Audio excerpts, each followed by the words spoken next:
Hello everybody, we wanted to give you 5 recipes to do with wild garlic, but the video got too long so we've had to split it into 2 parts. This episode will have 3 recipes and part 2 will have 2 recipes. I hope you enjoy the video. Look at this beautiful patch of wild garlic. Ramsons, loads of other names for it. So I'm going to be referring to this as wild garlic today, and we've got 5 recipes coming up.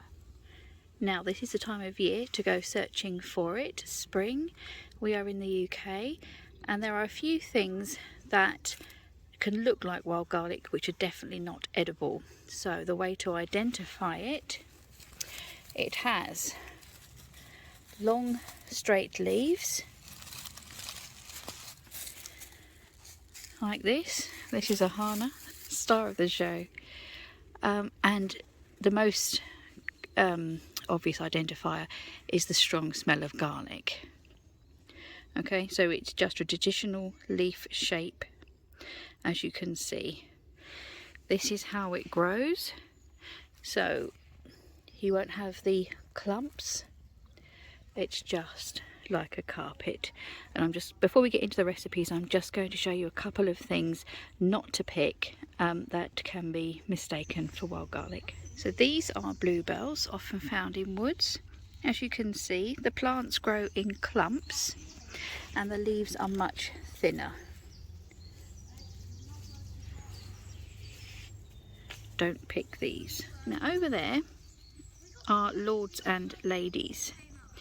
As you've seen the garlic, you can see that it's quite different, but sometimes you've not got the garlic there to compare it to, and I have here a patch of young lords and ladies.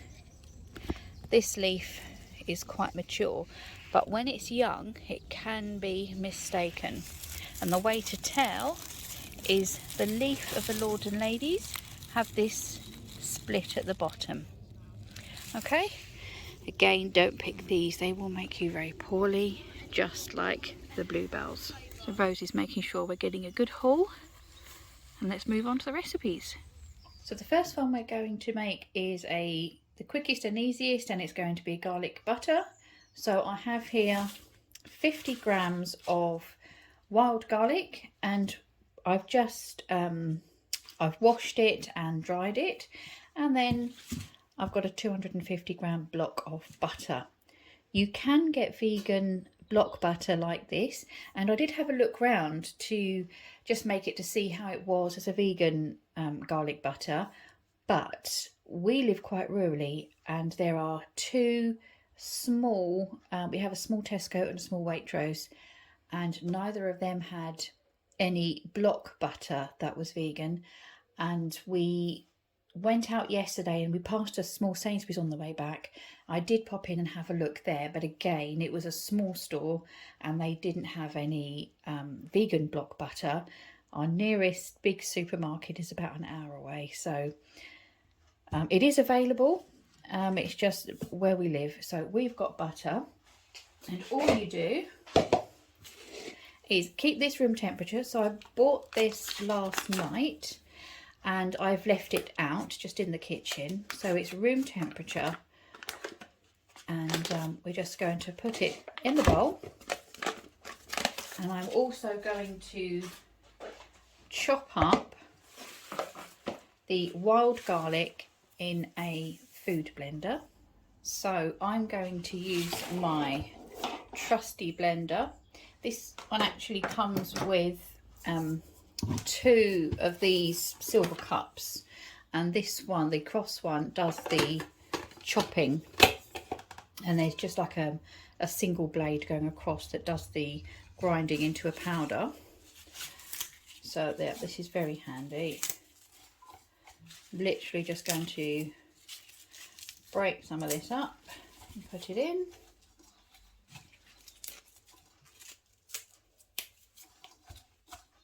Doesn't take very long at all, this. This is super quick and easy, and as the wild garlic or ramsons only comes out once a year for us, we make a year's worth of this. I'll show you how in just a moment. Right, so what I was doing, I was chopping this up, and then as it was going down to nothing, I was just adding more on the top. And I have just roughly broken up the butter, and now it's just a case of emptying this into the butter. Smells delicious in here.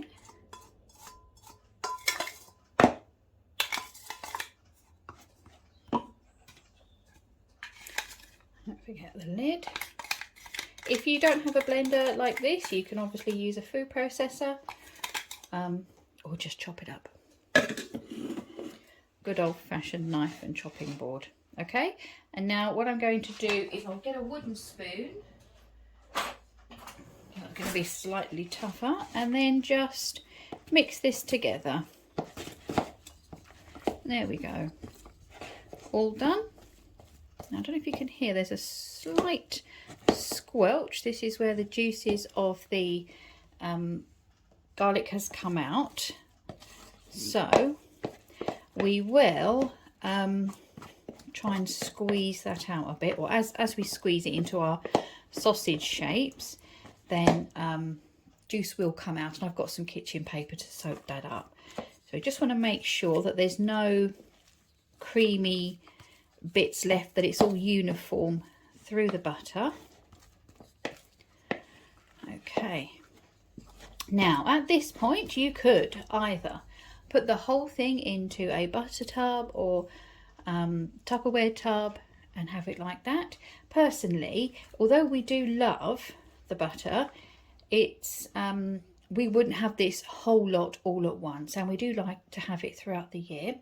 So what I tend to do is I will maybe buy 3 or 4 blocks of butter and then make up garlic butter for that, and then portion it out, and then we just take like a little sausage out of the freezer. So I'm going to show you the way I do it. Okay, so I've got here some greaseproof paper. I literally just cut a strip this way and then cut it in half. And I'm going to put, as you can see, very scientific, I'm just going to roughly put this into 4s, I think. So roughly in half. You can measure it out if you want, but it's just for us. So some months we get more garlic butter, some months we get less. Okay, so I'm going to take that out.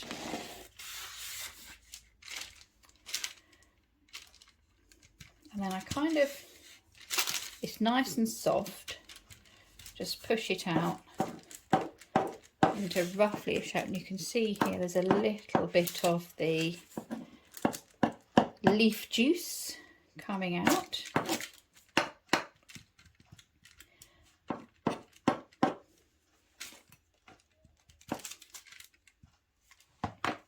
So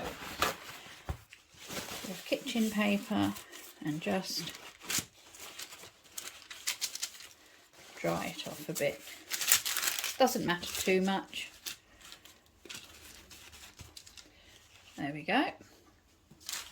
So fold the paper over like this, and then as you're going, roll it round and just kind of put it round into your sausage shape. There we go. Now you can twist the ends or fold the ends. I fold them up to create a blunt end. And then we take a piece of string.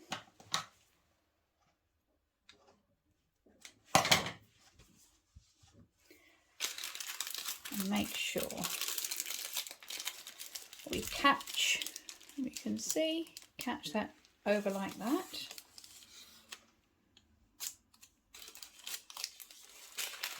Fold it over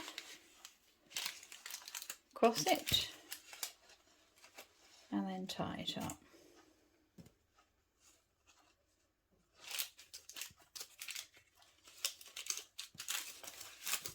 And off camera Rose has just said, can we have some for lunch?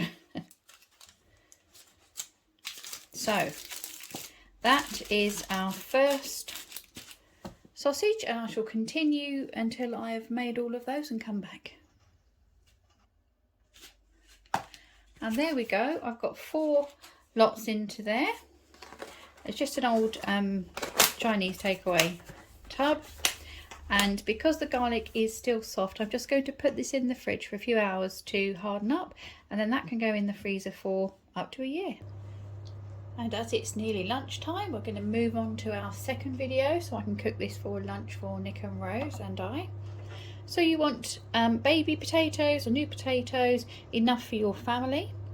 And then, so here I've got about 700 grams, and then a handful, or generous handful of the wild garlic, whole grain mustard or whatever you fancy. We do have some special mustard from a local farm to us, chili mustard with Kentish cob nuts. It's absolutely delicious, however there's not enough left in there, so I'm just going to use ordinary whole grain. Some parsley, as you've seen our previous videos, I use a carrot parsley that we make ourselves, salt, red wine vinegar or white wine vinegar, and olive oil.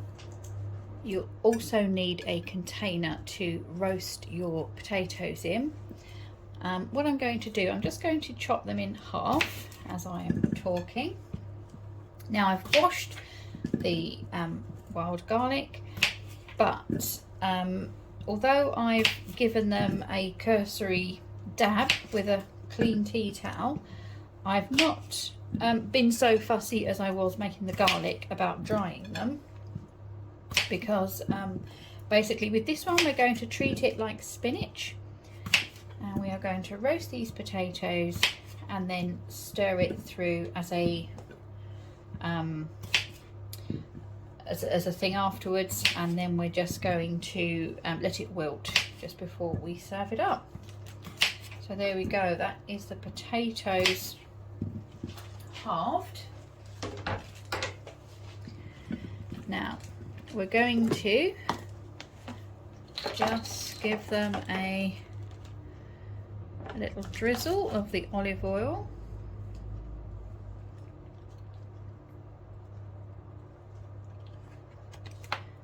and then we're going to mix this in, just make sure they're all covered.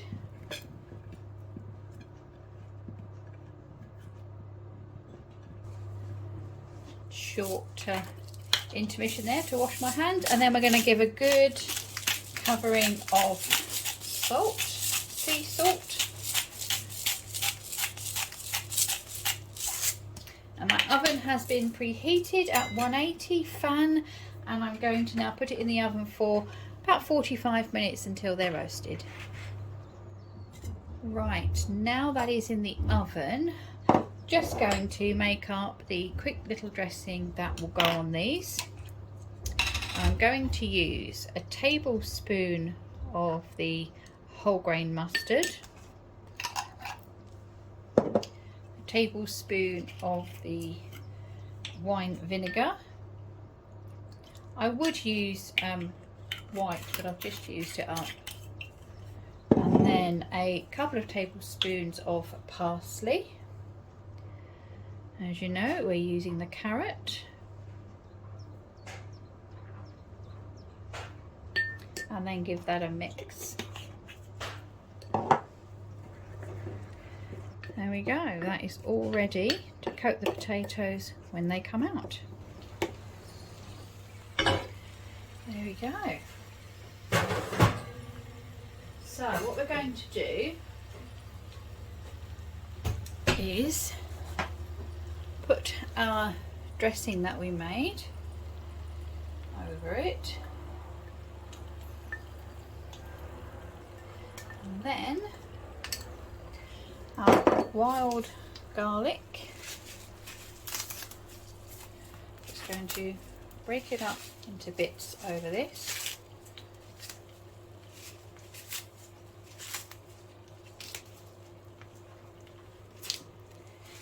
going to stir it through quickly so that the heat of the potatoes melts the wild garlic. Melts it, wilts it, you know what I meant. And then we'll mix the mustard in at the same time. There we go, all ready for lunch. And just so you know, this is what we've got to go with it, just some oven roasted vegetables, and I put a little bit of rosemary on that. Time to eat. Now this one is another super quick and easy one. It is a basil and wild garlic pesto. For this you will need a good bunch of fresh basil, a handful of the wild garlic, the grated zest and juice of 1 lemon, 75 grams of pine nuts, and 150 grams of cheese. Now traditionally you use Parmesan, you can use a vegan cheese. We have gone for cheddar this time. I don't mind Parmesan in a shop bought pesto if we're buying it, but I personally really can't stand the smell of it when using it, so I don't use it in cooking personally. So the choice is up to you, whichever cheese you use. And then you'll need about 150 ml of olive oil. So let's get the food processor. There we go. Now this is just a case of putting everything into the food processor and blending. I say it's super easy and quick. And you can make pesto out of a lot of things. Your broccoli and walnut is a nice one. So it doesn't have to be basil, but that's what we get. You can also make pesto with just wild garlic, but we personally found it, well, last year it was too strong, but the other years it wasn't. So I guess it's like everything, you find different tastes on different years. Some years it's stronger than others. So now I've got my cheese in here, and this is a handy little pot that comes with 2 different sizes of lids that you just grate straight into there. So I use the normal size grater for the cheese, and now I'm just going to grate the zest of the lemon. And it's just the yellow bit you want, you don't want the pith. There we go. I forgot to say, check if your lemon is waxed. It literally will feel like a wax candle if it is waxed. And put it into some warm water if it is, just to melt the wax, and then with a vegetable brush just give it a scrub, and the wax will come off. I'm just putting this in here.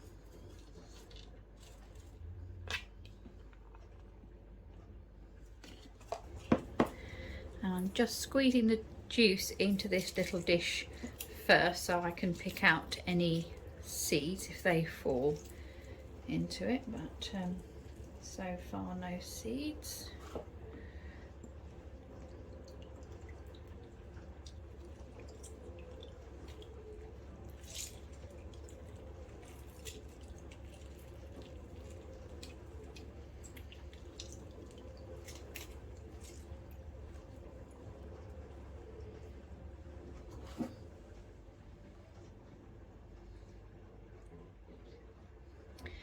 There we go.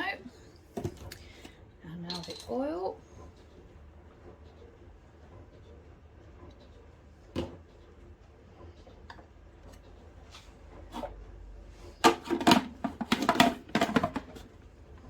And we'll give it a blitz. Okay, I did add a little bit more olive oil as we were going, as it was a bit thick. And let me just show you. About like that now.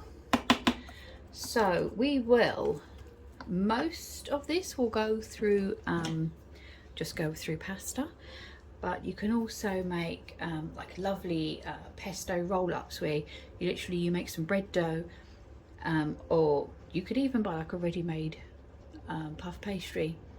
But if you've got bread dough, roll it out into a rectangle, spread it with the pesto or any pesto that you buy, roll it up like a Swiss roll, chop it up into like Swiss roll sections, and then as that you've got the roll pieces, turn them that way onto a baking sheet and bake. A really nice treat.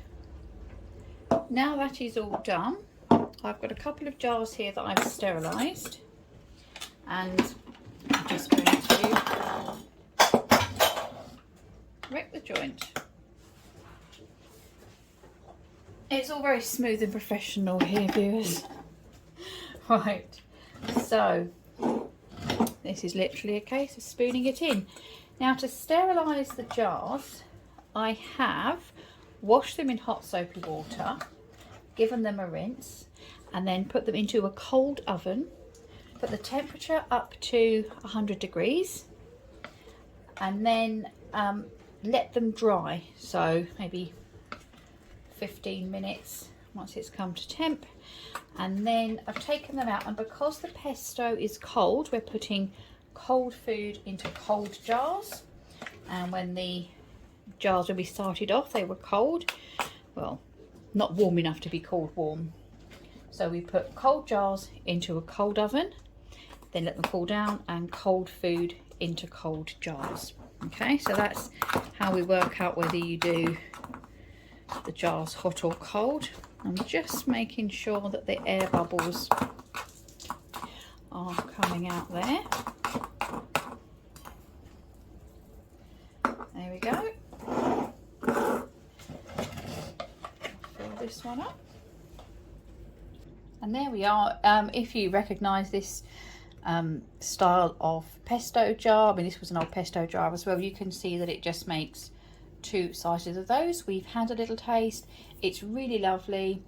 It's quite creamy, and that with the pine nuts and the oil, it's a lovely texture, and the lemon really lifts it. So I would recommend this one.